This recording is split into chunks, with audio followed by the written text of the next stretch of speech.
네, 여러분 안녕하세요. 뚱땡이 선생님 최원섭입니다. 반갑습니다. 네, 오늘부터 이 뚱땡이 선생님과 함께 오픽 한국어 공부를 시작할 겁니다. 오늘 배울 내용은요, 장소 묘사 주제 중에서 여행지 묘사를 하겠습니다. 네, 첫 번째 여행지 묘사입니다. 우리가 오픽 시험을 볼 때 이 여행지 묘사 관련된 주제가 나오면요, 어떻게 준비를 해야 되는지 지금부터 설명해 드리겠습니다. 우선 먼저 예문을 좀 볼게요.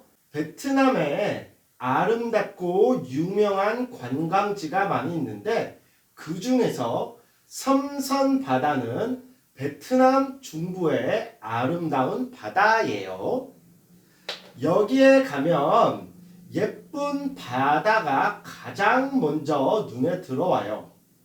섬선 바다는 다른 바다들에 비해서 아주 길고 바닷물이 파랗고 모래밭도 엄청 하얘요.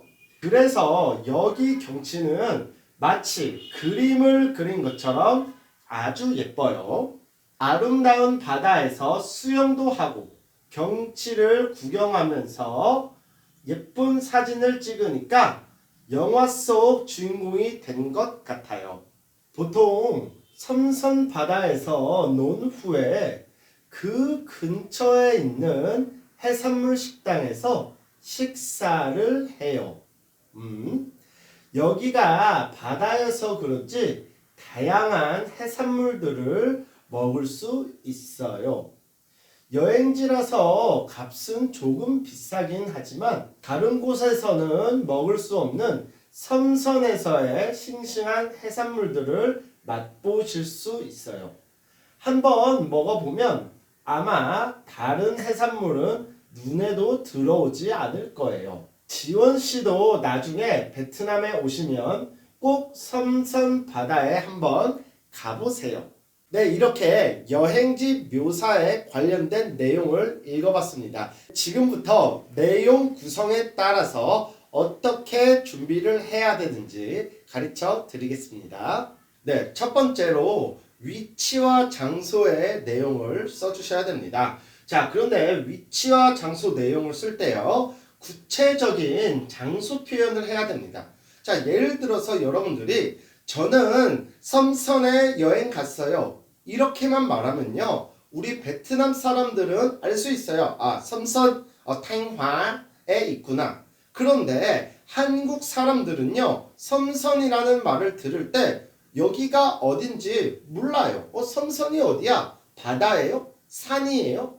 아니면 뭐 박물관이에요? 그래서 첫 번째, 이 위치와 장소를 말할 때는 구체적으로 표현을 해야 됩니다. 자, 한번 보실게요. 베트남에 아름답고 유명한 관광지가 많이 있는데 그 중에서 섬선 바다는 베트남 중부의 아름다운 바다예요. 자, 이렇게 구체적으로 장소를 표현하니까 듣는 사람도 정확하게 아, 섬선이 바다구나, 베트남 중부 지방에 있구나 알 수 있겠죠.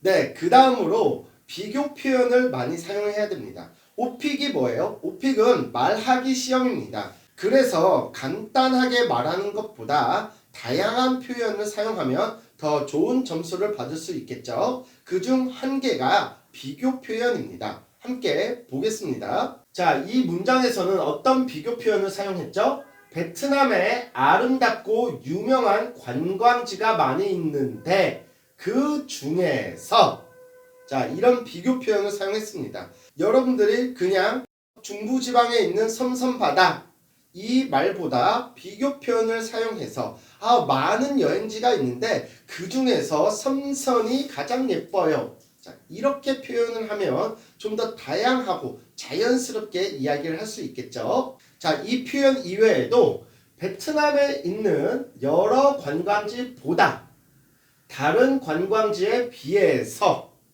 자, 비교 표현입니다. 그냥 한마디 말하는 것보다 비교 표현을 사용해서 좀 더 풍부한 표현을 해주시면 더 좋겠습니다.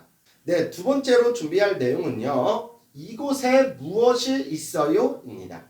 우리가 장소 묘사에 대해서 이야기를 하는 거기 때문에 처음에는 그 장소의 위치에 대해서 말했죠. 그래서 두 번째로는 여기에 무엇이 있는지 설명을 해야 됩니다. 그런데 이게 말하기 시험이잖아요. 그렇기 때문에 여러 개의 내용을 말하면 시간 내에 다 말할 수가 없습니다. 그래서 여러분들은 한 개 아니면 두 개 내용만 준비해 주시면 되겠습니다.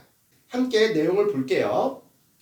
여기에 가면 예쁜 바다가 가장 먼저 눈에 들어와요. 아, 여기에 뭐가 있어요? 예쁜 바다가 있네요. 계속해서 섬섬 바다는 다른 바다들에 비해 아주 길고 바닷물이 파랗고 모래밭도 엄청 하얘요. 네, 이 내용을 통해서 우리가 어떤 걸 알 수가 있어요? 아, 이 섬선에는요 아주 예쁜 바다도 있고 하얀 모래 해변도 있구나. 이렇게 내용을 준비하시면 되겠습니다. 자, 여기에서도 비교 표현이 나왔어요. 아까도 말씀드렸다시피 이렇게 비교 표현을 사용하면요 표현이 다양해지고 자연스럽게 말할 수 있습니다.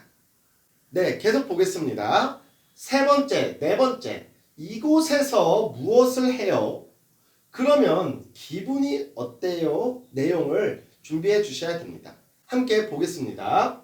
그래서 여기 경치는 마치 그림을 그린 것처럼 예뻐요.